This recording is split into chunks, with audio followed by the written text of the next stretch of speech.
এক বোনের প্রশ্ন, আমার শাশুড়ি আমাকে প্রায় অত্যাচার করে, কিন্তু তা জেনেও আমার স্বামী কিছু বলে না, এখন আমি কি করব? তো স্বামী কেমনে বলবো?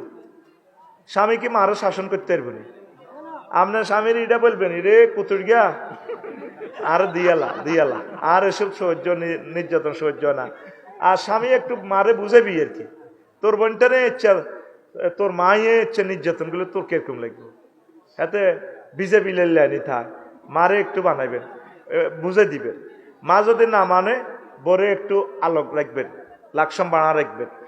বউ মার সেবা করতে বাধ্য নয়, সেবা করাটা এটা তার মানবিকতা আর কি। এটা বৌমা শাশুড়ির সেবা করতে বাধ্য নয়। শাশুড়ির সেবা করবো কে?